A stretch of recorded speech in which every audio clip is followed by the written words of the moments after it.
Hello student, welcome to वेंसडेट channel. आज हम शुरू कर रहे हैं बेटे क्लास 11th का चैप्टर जिसका नाम था हमारा सरल रेखा में गति, उसका लेक्चर नंबर 4।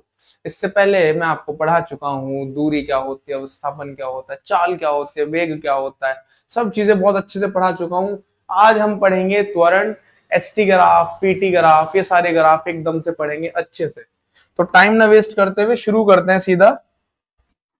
ठीक है, अपना शुरू करते हैं बेटा फटाफट। तो पहला टॉपिक है हमारा त्वरण। पहला टॉपिक क्या है बेटे हमारा? सर पहला टॉपिक है त्वरण, जिसको हम कहते हैं एक्सलरेशन। क्या कहते हैं? एक्सलरेशन कहते हैं। तो देखो त्वरण ना बेटे कोई ऐसी चीज नहीं है कि तुम ज्यादा कंफ्यूज हो जाओ। एक सेकंड में ना वेग में आप जितना चेंज करते हो उस चीज को हम त्वरण कहते हैं। एक सेकंड में वेग में जितना चेंज कर दोगे हम क्या कह देंगे? त्वरण कह देंगे। मतलब वेग परिवर्तन की जो दर होगी, मान लो मैं चला, मेरा वेग था 20, मेरा वेग कितना था? 20 मीटर पर सेकंड। अगले सेकंड मैंने स्पीड बढ़ाई और अपना वेग कर लिया मैंने 30 मीटर पर सेकंड। पहले कितना था? 20 मीटर सेकंड। एक सेकंड बाद कितना हो गया? 30 मीटर पर सेकंड। कितना चेंज हुआ? 10 का चेंज हुआ ना। तो एक सेकंड में जितना वेग चेंज होता है उसे कहते हैं त्वरण। एक सेकंड में 10 का चेंज हुआ तो जो मेरा त्वरण है वो हो गया 10 मीटर पर सेकंड स्क्वायर। तो वेग परिवर्तन की दर को त्वरण कहते हैं। काफी सिंपल है, कोई इतना हार्ड तो है नहीं। क्या बोला हमने? हमने बोला है कि भाई वेग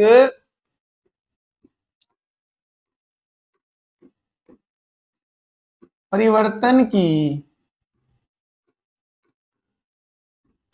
दर को क्या कहते हैं? त्वरण कहते हैं। इसे स्मॉल ए से प्रदर्शित करते हैं। इसे स्मॉल ए से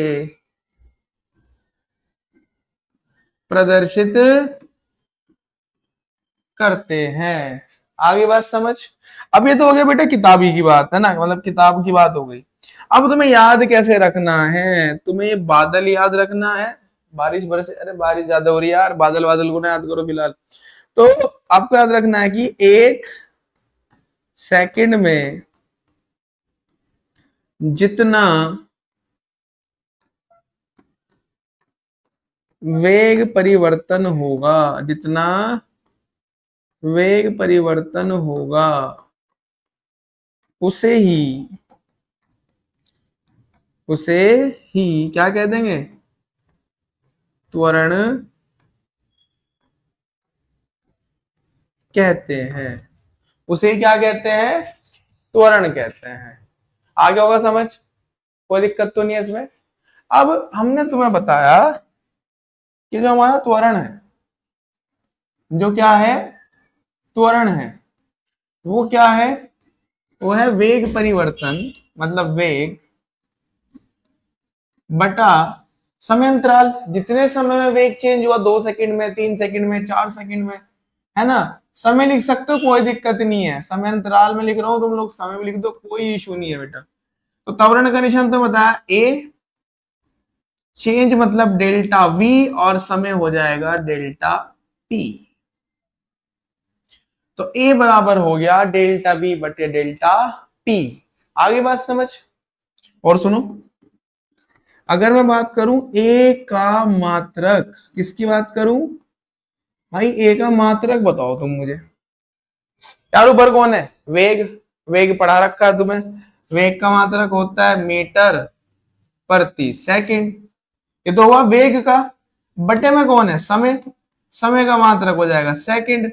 तो ऊपर तो हो गया मीटर और नीचे हो गया सेकंड गुना सेकंड, मतलब सेकंड का स्क्वायर। ठीक है भाई। बात करता हूं ए की विमा। किसकी बात करता हूं? ए की विमा। बेटे मीटर की विमा सब बच्चों को पता है, एल। मीटर की विमा एल। सेकंड की विमा टी। स्क्वायर है तो टी स्क्वायर हो जाएगा। ऊपर जाके माइनस की हो जाएगी तो बन जाएगी एल टी माइनस टू। क्या बन जाएगी? L T minus two. कोई दिक्कत तो नहीं है। त्वरण समझ में आया? एक सेकंड में जितना वेग चेंज होगा उसे हम क्या कह देंगे? त्वरण। चेंज का मतलब बढ़ना ही नहीं होता, घटना भी होता है, ये बात ध्यान रखना। बच्चे सोचते हैं चेंज मतलब बढ़ना ही होता है, कि चाल बढ़ गई, तो नहीं। अगर बेटा 20 से 10 भी आऊंगा तब भी मेरा त्वरण ही कहलाएगा एक सेकंड के अंदर, ठीक है? तो बढ़ेगी तब भी त्वरण, घटेगी तब भी, बट घटने वाले त्वरण को बस मंदन कहते हैं। ये समझाता हूँ सारी चीजें। थोड़े और स्पेशल देख लो जरा, और कंडीशन देखो।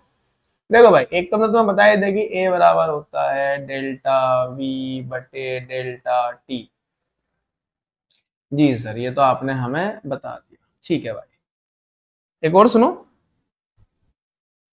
तो एक तो ये हो गया, एक और सुनो। ग्राफ के लिए यूज होता है v2 minus V one over t2 minus t1। ये कहाँ पे यूज होगा? ये कहाँ पे यूज होगा सर? ये यूज होगा ग्राफ में। कहाँ यूज होगा? ग्राफ में। ठीक है भाई, बहुत अच्छा है ये वाला।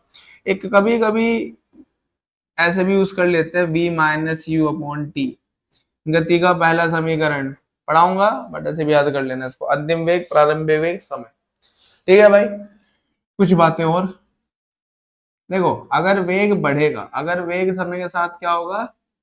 बढ़ेगा। ठीक है बेटा? तो अगर वेग समय के साथ क्या हो रहा है? बढ़ रहा है, तो उस समय हमारा त्वरण होगा पॉजिटिव। उस समय त्वरण कैसा होगा? पॉजिटिव। अगर समय के साथ हमारा जो वेग है वो रहता है नियत, हमारा वेग क्या रहता है? नियत, उस समय हमारा त्वरण हो जाएगा जीरो। त्वरण कितना हो जाएगा? जीरो। अगर समय के साथ वेग जो है वो हमारा घट रहा है, कैसे कर रहा है? घट रहा है, या घटेगा लिख देते हैं ना सीधा। क्या करेगा? घटेगा। समय बढ़ रहा है और हमारी स्पीड, जैसे तुमने ब्रेक मार लिया यार, ब्रेक मारोगे तो रुक जाओगे ना, स्पीड घट जाएगी। तो उस समय हमारा त्वरण होगा नेगेटिव। और नेगेटिव वाले त्वरण को हम कहते हैं मंदन। इंग्लिश में इसको बोलते हैं रिटार्डेशन। क्या बोलते हैं इसको? रिटार्डेशन बोलते हैं। आ गई होगी बात भी समझ? कोई दिक्कत तो नहीं है? एक चीज और याद रखनी है बेटा, त्वरण जो है, त्वरण जो है वो कैसी राशि होता है? त्वरण होता है सदिश राशि। दिशा का यूज होगा इसके अंदर भी, ठीक है? जो दिशा वेग की होगी वही दिशा त्वरण की भी होगी। आ गई होगी बात समझ? कोई दिक्कत तो नहीं है इसमें? त्वरण क्या होता है पता चल गया? वेग बटा समय त्वरण होता है। ठीक है भाई?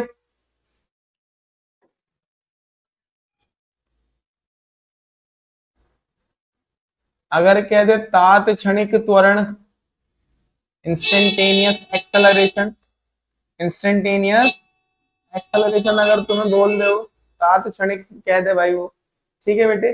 तब कैसे करेंगे? एक मिनट रुकना जरा। तो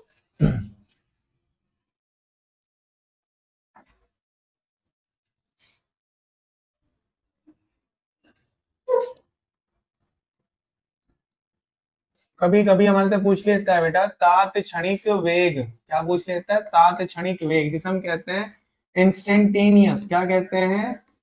इंस्टेंटेनियस एक्सलरेशन। इंस्टेंटेनियस एक्सलरेशन बोल देता हूँ इस चीज को। ठीक है भाई? वही जो मैं तुम्हें वेग में बताया था, है ना, कि हम कोई जर्नी कर रहे हैं और किसी जर्नी के आप बीच में पूछ ले कि मुझे इस सेकंड में बताओ वेग कितना था। ऐसे ही हम कोई जर्नी कर रहे हैं और जर्नी के किसी एक पर्टिकुलर सेकंड में पूछ ले कि भाई उस सेकंड पर तुम मुझे बताओ मेरा त्वरण कितना था। तो यहाँ पे क्या करना पड़ेगा? अवकलन करना पड़ेगा। तो ए बराबर हो जाता है डीवी बटे dt। ए बराबर क्या हो जाता है? डीवी बटे dt। ये त्वरण का क्या है? ये इसका अवकलन रूप है, इसकी अवकलन वाली फॉर्म आ गई। ठीक है? इतनी बात आगे होगा समझ? आगे चलते हैं, अब जरा ग्राफ पे चलते हैं।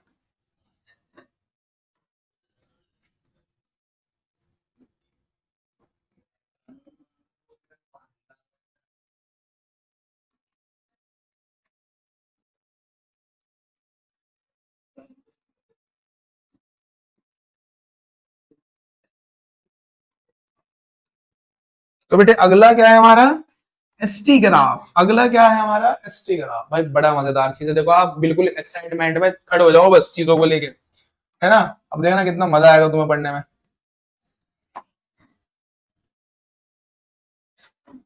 बेटे दो एक्सिस हमारे पास, अबे यार मैंने ड्रॉ कर दी। ये हो गया हमारी एक्स एक्सिस और ये हो गई हमारी वाई एक्सिस। ठीक है भाई, समझते हैं ना बेटे। ये हो गई हमारी एक्स अक्ष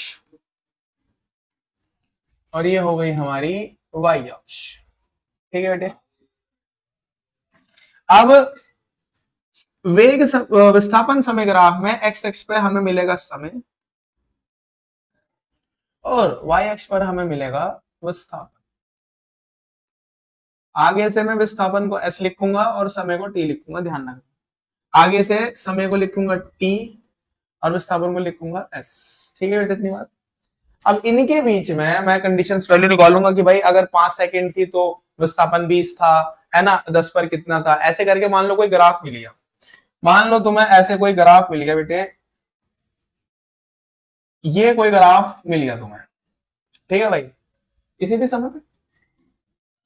अब उसने तुम्हारे से कहा कि भाई ये जो पॉइंट ए है और मैं यहां पर जो पॉइंट बी पर गया, ऐसे बी पर गया हूं ना, तो आप मुझे ये बता दो कि इस ए से ना इस बी तक जाने में मेरा वेग कितना हो गया, मेरी चाल कितनी हो गई। ठीक है, तो मैंने माना जब मैं ए पे था बेटे तो मेरा समय था t1, जब मैं बी पर गया तो मेरा समय हो गया t2। ठीक है, समझ रहे हैं ध्यान से। ए पर मेरा विस्थापन था s1 और बी पर मेरा विस्थापन था s2। ए पर मेरा विस्थापन था s1, बी पर मेरा विस्थापन था s2। ठीक है, मैंने तुम्हें बता रखा है बेटे वेग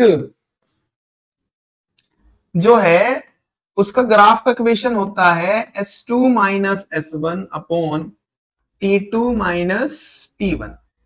तो जो a से b तक मेरा वेलोसिटी निकालने का फॉर्मूला होगा वो हो जाएगा s2 minus s1 t2 minus t1।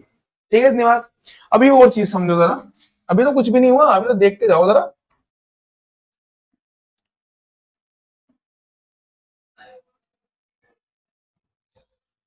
देखो बेटे बात ध्यान दो, जो हमारा एस टी ग्राफ होता है, मैंने तो बताया कि इधर को एस, इधर को मेरा टी होगा, इधर को मेरा एस होगा। एस टी ग्राफ है, मान लो मैंने ग्राफ ऐसे ड्रॉ करा, कोई ये ग्राफ आ गया ऐसे आ गया मेरा एस टी ग्राफ, तो ध्यान रखना ये जो ग्राफ है, ये जो मैंने येलो लाइन ड्रॉ कर रखी है, ये ग्राफ बताता है वेग को। ध्यान रखना, भले ग्राफ विस्थापन समय का है मगर जो ये ग्राफ ड्रॉ हो रहा है, जो येलो लाइन ड्रॉ हो रही है बेटा, ये किसको बताएगा?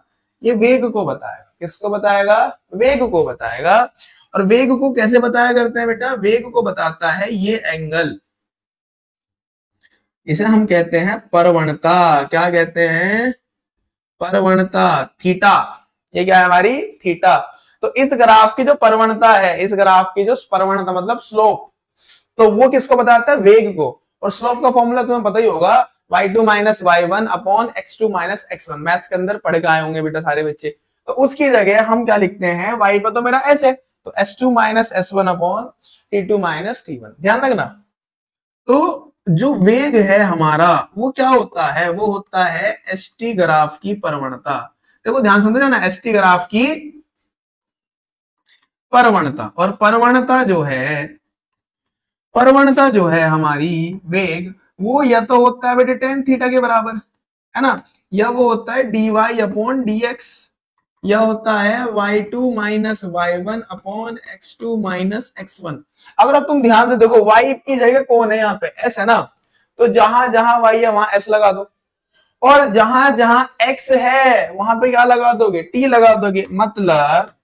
मतलब वेग का जो ग्राफ है वो हो जाएगा, यहाँ पे क्या जाएगा? s, यहाँ पे क्या जाएगा? t, यहाँ पे क्या जाएगा? s, यहाँ भी s और यहाँ भी t और यहाँ भी t। बन गया ना? देखो ध्यान से, s2 minus s1 upon t2 minus t1। तो विस्थापन समय ग्राफ की जो परवणता होती है वो किसको बताती है? वेग को बताती है ना। परवणता किससे पता चलता है? थीटा से। परवणता किससे पता चलता है? एंगल से। अब परवणता ज्यादा तो सुनते जाओ बेटा। हमने क्या बोला, ये टाइम है, ये विस्थापन है, और ये हमारा ग्राफ था, ये एंगल थीटा वन था। ठीक है, ये एंगल क्या था, थीटा वन था। मैं कहता हूं कि थीटा वन पर मेरा वेग था v1। तो मैं बता दें कि ग्राफ वेग को बताता है। अब मैंने क्या बोला, मैंने बोला कि बेटा ये जो एंगल की जो प्रवणता है, ये जो प्रवणता है, ये थीटा ही प्रवणता को बताता है और प्रवणता ही वेग को बताती है। थीटा प्रवणता को बताता है और प्रवणता वेग को बताती है। ठीक है, मतलब थीटा जितना ज्यादा होगा उतनी ज्यादा होगी प्रवणता और उतना ही ज्यादा क्या होगा, वेग। तो अगर मैं एक और ग्राफ ड्रॉ कर दूं,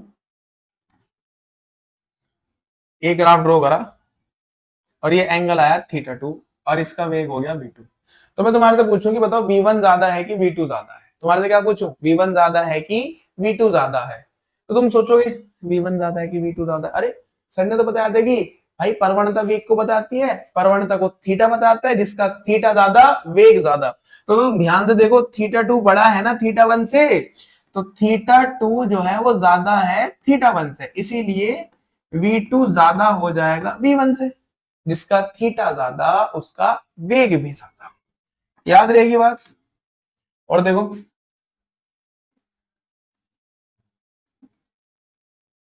और देखो जरा फटाफट,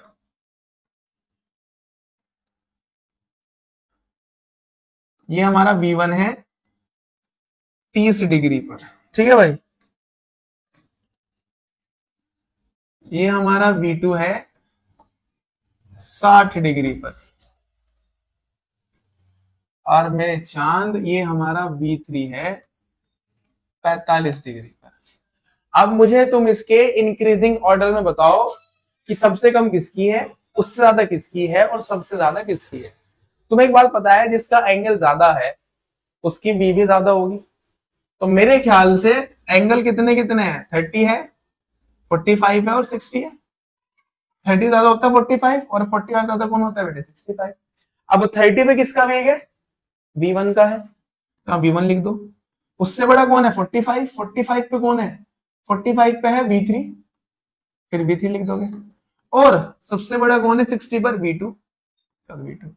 तो v1 से ज्यादा v3, v3 से ज्यादा v2, क्यों, क्योंकि v1 से ज्यादा एंगल v3 का है और v3 से ज्यादा एंगल v4 का है। तो याद रखना, विस्थापन समय ग्राफ की जो प्रवणता है वो किसको बताती है, वेग को, जिसका थीटा ज्यादा उसकी प्रवणता भी ज्यादा। याद रहेगी वाली बात।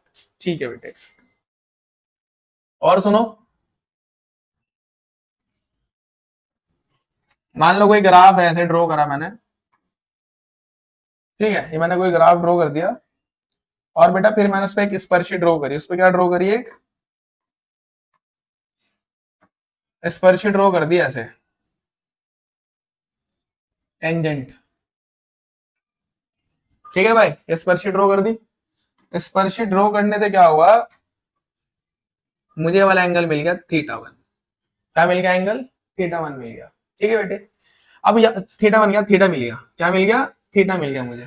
अब आपको एक बात याद रखनी है, जब तक थीटा 90 डिग्री से कम रहेगा तब तक आपका जो वेग है, जो वेलोसिटी है, वो क्या रहेगा, प्लस रहेगा। वो क्या रहेगा, प्लस। देखो, जब तक स्पर्श रेखा ऐसे इस तरीके से ड्रॉ होगी ना बेटा, हमेशा, चाहे वो इस साइड ड्रॉ हो, चाहे वो नीचे ड्रॉ हो, चाहे वो ऊपर ड्रॉ हो, जब तक आप स्पर्श रेखा ऐसे इस वाले स्लोप से ड्रॉ कर रहे हो, तो हमेशा एंगल 90 से छोटा होगा। और अगर एंगल 90 से छोटा होगा तो आपका वेग क्या आएगा, हमेशा प्लस आएगा। वेग कैसा आएगा, प्लस आएगा। आगे बात समझ।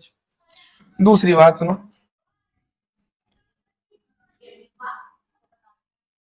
अगर ये ग्राफ है वेग का, ठीक है बेटा, वेग का,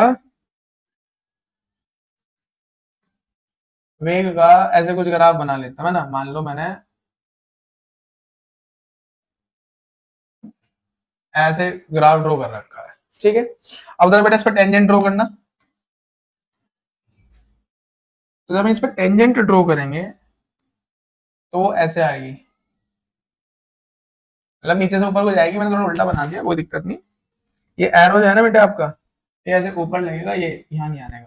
तो इस बार देखो एंगल ही आएगा थीटा, और इस केस में थीटा जो है वो 90 डिग्री से बड़ा है।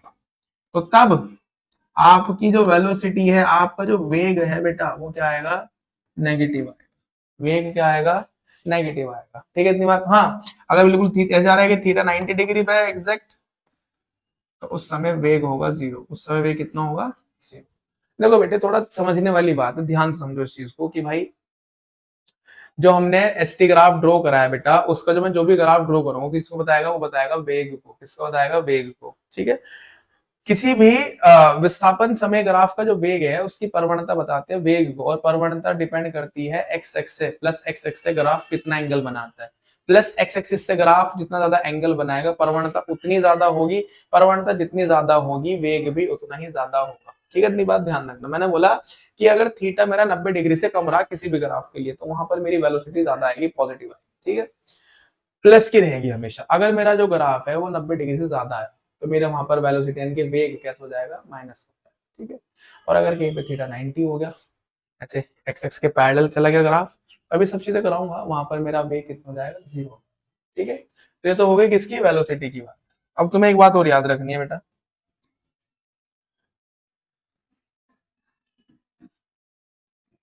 अगर ग्राफ ऐसे ऊपर को जाता है बेटा कहीं से भी, ठीक है, देखो इसके मतलब ये हो सकता है कि मान लो ग्राफ ऐसे ड्रॉ हो रहा है, ऐसे, या ग्राफ ऐसे ड्रॉ हो रहा है, या नीचे ऐसे ड्रॉ हो रहा है ना, या इधर ऐसे ड्रॉ हो रहा है, मतलब कि मैं ऐसे इसको अगर पूरा सिमेट्री बनाऊं इसकी, तो ऐसे कटोरा बन जाए, ऐसे क्या बन जाए, कटोरा बन जाए ऐसे। ठीक है भाई, तो अगर ये कटोरा ऐसे बना बेटे, तो याद रखना ए जो है वो आपका कैसा रहेगा, पॉजिटिव रहेगा। ठीक है बेटे, देखो मैंने तुम्हें सारी बातें समझा दी।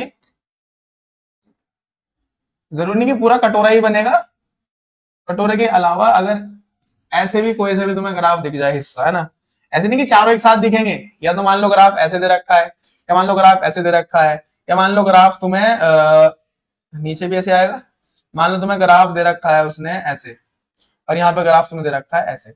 तो इस तरीके से रखा है कि बेटा अगर मैं सिमेट्री बनाऊं तो ये ऐसे कटोरा बन जाए। अगर कहीं पे ऐसे कटोरा पूरा बनेगा, ऐसे ऊपर को बाउल ऊपर को होगा, तो क्या हो जाएगा, वहां पे हमारा त्वरण प्लस हो जाएगा।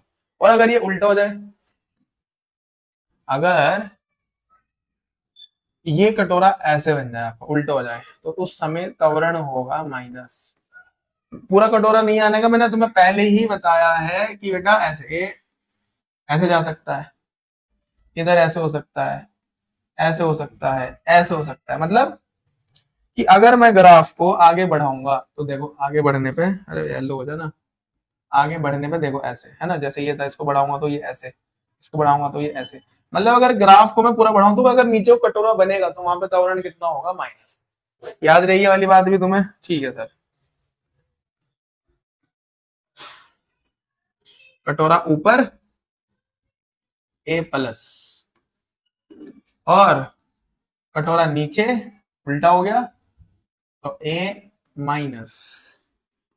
अगर v प्लस का आया और ए भी प्लस का आया, सेम साइन हो गए, कैसे साइन हो गए, सेम साइन, तो उस समय जो स्पीड है, जो चाल है मेरी, वो हो जाएगी, चाल जो है वो बढ़ेगी। चाल क्या होगी, बढ़ेगी। ठीक है बेटा, इतनी बात। कब, जब ए भी प्लस आएगा, बी भी प्लस आएगा, कह सकते हो सेम साइन। अच्छा, जरूरी नहीं कि बेटा प्लस प्लस पे आए, अगर ये माइनस आया तो अगर ये भी माइनस आया, मतलब सेम साइन होना चाहिए बेटा, तब तो स्पीड बढ़ेगी। बट अगर ए आया प्लस और v आया माइनस, या a आया माइनस, v आया प्लस, मतलब कैसे साइन आ जाए, अपोजिट साइन आ जाए, उल्टे निशान आ जाए बेटा, तो अपोजिट साइन में क्या होगा, तो जो आपकी स्पीड है वो घटेगी। स्पीड क्या होगी, घटेगी हमारी। ठीक है, इतनी बात। तो सारी बातें याद रखनी है बेटा तुम्हें, किसमें क्या हो रहा है। अब देखो मैं कुछ कंडीशंस बता देता हूँ जो तुम्हें बहुत ज्यादा हेल्प करेंगी भाई।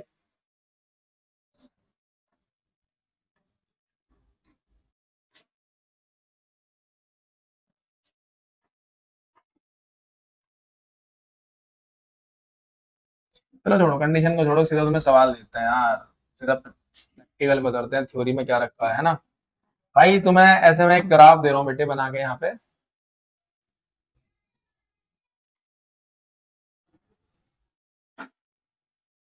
ये ऐसे क्वेश्चन आएंगे, देखो क्वेश्चन कैसे आएंगे। इधर को आपका दे रखा है उसने विस्थापन s मीटर में, इधर को उसने आपका टाइम दिया है किसमें, सेकंड में। उसने बोला है कि यहां पर ये जो है 10 मीटर है और ये जो है ये आपका 20 मीटर है। ठीक है भाई, ये 5 सेकंड है, ये 10 सेकंड है और ये आपका है 15 सेकंड। ऐसे ग्राफ देखिए, ठीक है। और मैं पॉइंट को नाम दे देता हूँ, इस वाले पॉइंट का है O, इस वाले पॉइंट का है A, और इस वाले पॉइंट का है B, और इस वाले पॉइंट का है C। मतलब जो जर्नी आपने करी है, पहले O से A गए, फिर A से B गए, फिर B से C गए, तो आपसे जर्नी में पूछ रहा है कि मुझे वेग बताओ कौन सी रास्ते पर मेरा वेग सबसे ज्यादा होगा, कि O से A में ज्यादा है, A से B में ज्यादा है, कि B से C में ज्यादा है।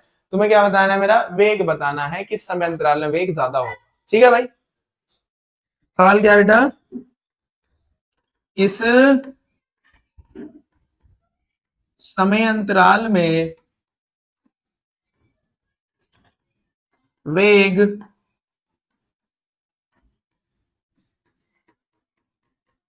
अधिक होगा, किस समय अंतराल में वेग अधिक होगा, ये बताना है तुम्हें। ठीक है भाई, चलो बताते हैं किसमें ज्यादा होगा।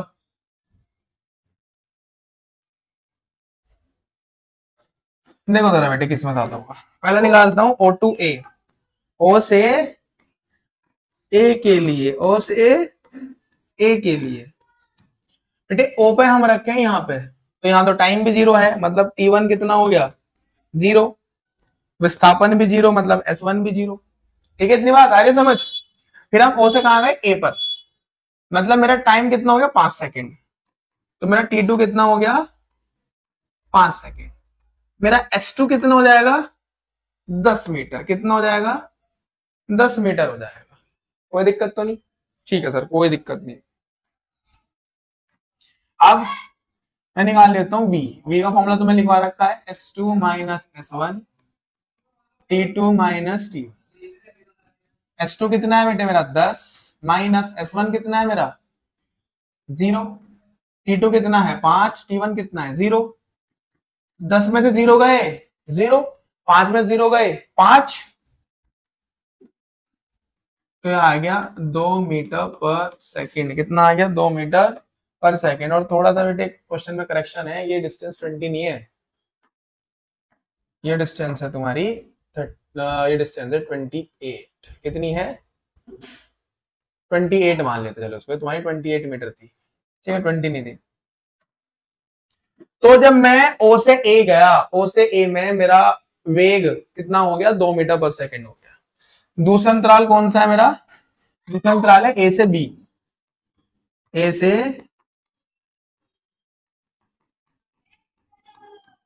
B के लिए। A से B चलते हैं यार। A पर मेरा S कितना है 10 मीटर, S1 कितना हो गया 10। फिर मैं गया B पर, B पर भी मेरा कितना है, सर ये तो B पर भी 10 ही आ रहा है। हाँ बेटा कोई दिक्कत नहीं।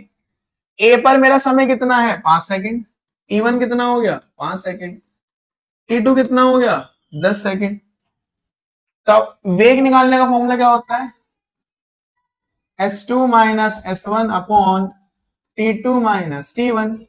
V बराबर S2 कितना है, देखो ध्यान से 10, माइनस S1 भी कितना है 10, T2 कितना है, T2 है मेरा 10, और माइनस T1 कितना है 5। अब बेटे 10 में से 10 घटाओ जरा, कितना बचेगा, सर 10 में 10 जाके 0, और 10 में से 5 घटाओ 5, कितना आ गया 0। तो इस अंतराल में मेरा कितना आ गया भाई, 0 आ गया। ठीक है भाई, तीसरा क्या है B2C, B2C समझ आ रहा होगा यार, कोई इतना बड़ा तो है नहीं कोई केस। B से C जा रहा हूं बेटा, B पर मेरा S कितना था 10, तो इसको S1 लिखूंगा। B से कहा गया मैं C पर, C पर कितना है 28, तो S2 कितना हो गया 28 मीटर। कोई दिक्कत तो नहीं है। अच्छा भाई B से C जा रहा हूं, B पर मेरा समय कितना है 10 और C पर कितना है 15, तो T1 हो गया 10 और T2 हो गया 15। क्या कोई बच्चा इसको कर नहीं सकता, बताओ। S2 minus S1 T2 minus T1, 28 minus कितना 10 और 15 माइनस कितना 10। बेटे 28 में 10 घटाओ कितना बचेगा 18, 15 10 घटाओ 5, 5 से काटो 5 3 15, 5 छंग 30, कितना आया 3.6 मीटर पर सेकेंड। तो इसमें कितना है बेटा, इस वाले में कितना है मेरा 2, इस वाले में कितना है 0 और इस वाले में कितना है 3.6। तो किसमें सबसे ज्यादा चला, वो चला 10 से 15 सेकेंड वाले अंतराल में ज्यादा, मतलब बी से सी। तो 10 से 15 सेकेंड वाले अंतराल में उसकी चाल सबसे ज्यादा थी। आगे बात समझ, इतना आसान आसान सवाल है यार तुम्हारे। और देख लो, और देखो बेटा,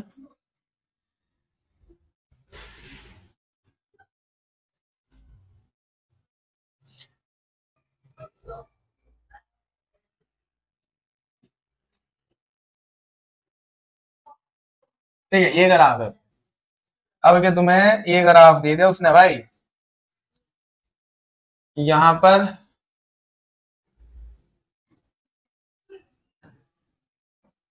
ठीक है भाई, ये 0 तो टाइम ओ है तो बेटा ओ पे तो 0 रहता है सब कुछ। ये 2 सेकंड, ये 4 सेकंड, ये 6 सेकंड, इधर को मेरा टाइम होता है तुम्हें बता रखा है मैंने सेकंड में, और इधर को मेरा ऐसा बेटा वो मैंने फिलहाल मीटर में ले रखा है। ये घंटे में दे सकता है, किलोमीटर में भी दे सकता है, कोई इशू नहीं है। ये वैल्यू है मेरी 15 और ये वैल्यू है बेटा मेरी 40। ठीक है, ये जो है ये ग्राफ यहां से मिला हुआ है बेटे, है ना। एक मिनट जरा, ये 40 मीटर है यहाँ पे। तो अब आपको वही बताना है बेटे, ये 2 सेकंड से, ये 2 से 4 और ये 4 से 6। आपको बताना है बेटा किस समय अंतराल में वेग इस बार देखो घट रहा है बेटा, सबसे ज्यादा मंदित होगा, मंदित माने सबसे ज्यादा घटेगा। सेम सवाल है, इसे छोड़ रहा हूं तुम्हें खुद करना। और सुनो, ऐसे सवाल आते रहेंगे यार, तुम्हें टेंशन नहीं लेनी। S2 minus S1 V2 minus V1 बोलो, S2 minus S1 V2 minus V1, S2 minus S1 V2 minus V1। ये अगर आप दे दिया आपका तुम्हें, ये 0 है, यहाँ पे तुम्हारा टाइम हो गया 3 सेकंड, यहाँ पे तुम्हारा सेकंड हो गया 8 सेकंड और यहाँ पे तुम्हारा टाइम हो गया 10 सेकंड। इधर को टी है मेरा, चलो घंटे मान लेते हैं, घंटों में दे रखा था टाइम इधर को। ये वाला जो पॉइंट है बेटा ये है हमारा 25, अगर को मेरा एस के में है किलोमीटर में, एस के में मेरा किलोमीटर में है, एस के में है भाई, एस है किलोमीटर में। तो बेटे आपसे वही पूछ रहा है कि बताओ ये ए है, ये बी है, ये सी है, बताओ किस अंतराल में, किस अंतराल में वेग त्वरित होगा, मतलब स्पीड बढ़ेगी। तो किस अंतराल में वेग त्वरित होगा और कितना होगा, ये पूछा तुम्हारे से।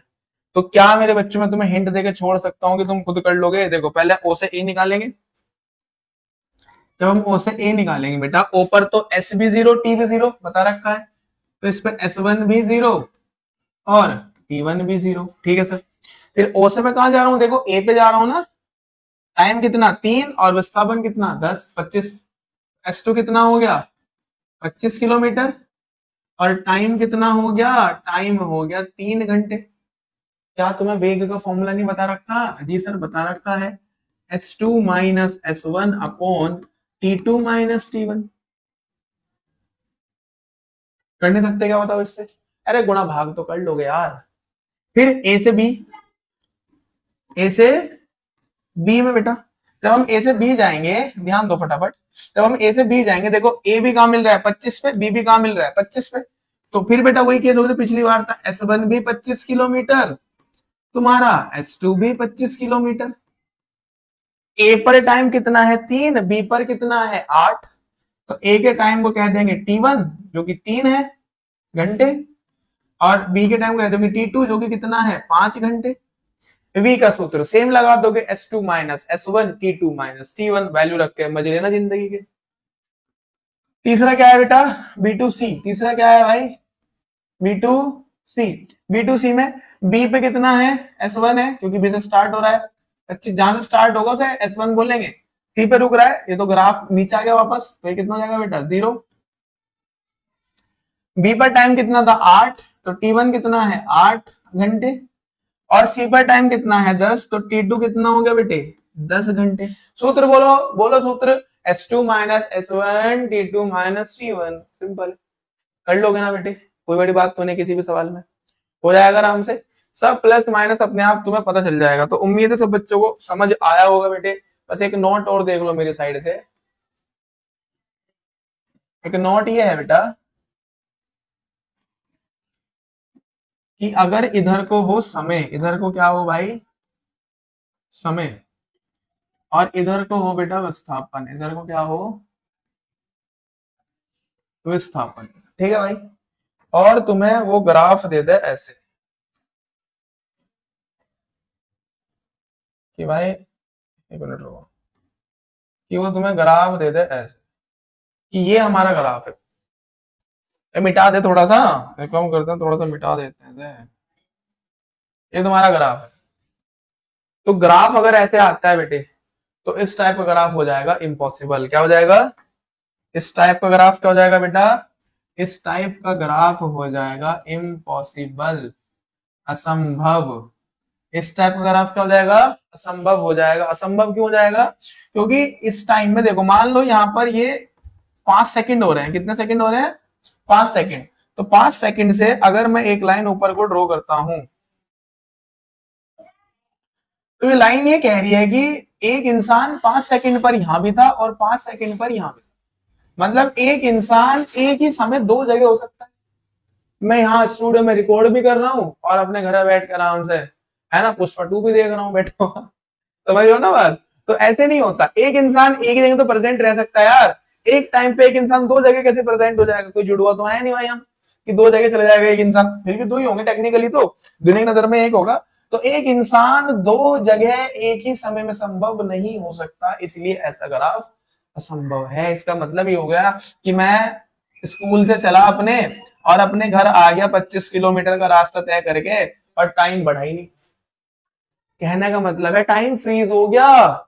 क्या ऐसा हो सकता है कि टाइम फ्रीज हो सकता है क्या, नहीं। इसलिए इस टाइप का ग्राफ कैसे हो जाता है, असंभव, इम्पॉसिबल। क्या हो जाएगा भैया, सर ये हो जाएगा इम्पॉसिबल। ठीक है भाई, कोई दिक्कत तो नहीं है। तो अब इसको खत्म करते हैं लेक्चर को, आज के लिए इतना ही छोड़ते हैं बेटे। उम्मीद है सब बच्चों को मजा आ रहा होगा। आज हमने तुम्हें एक तो पढ़ाया है बेटे त्वरण, बड़े अच्छे से देख लेना क्योंकि अगले लेक्चर में यूज होगा। और एक हमने तुम्हें पढ़ाया है एसटी ग्राफ। क्या पढ़ाया है बेटे, एसटी ग्राफ। देखो भाई मैं नहीं मानता बेटा, इससे अच्छा तुम्हें कोई पढ़ा देगा एसटी ग्राफ, ठीक है भाई। तो बड़े अच्छे से बस आपको जो मैंने वर्ड्स बताए हैं वो ध्यान से सुनने हैं, सारे वर्ड्स, कौन कहाँ प्लस है कौन कहाँ माइनस है। सवाल ही मैंने तुम्हें लगे हाथ दे दिए, क्योंकि बेटा एसटी ग्राफ से इंपॉर्टेंट होता है बीटी ग्राफ। और बीटी ग्राफ अगले लेक्चर मतलब कल ही रेगुलर वीडियो दोनों अपलोड करूंगा, जिससे कि तुम्हारी कंटिन्यूटी ना टूटे, एसटी और बीटी दोनों एक साथ आ जाएंगे बेटा। ठीक है, आज के इतना ही। गुड नाइट, गुड मॉर्निंग, जो भी तुम्हारे साथ हो रहा होगा वही मॉर्निंग, वही गुड नाइट, वही नून। लेक्चर देने के थैंक यू बेटा, बाय।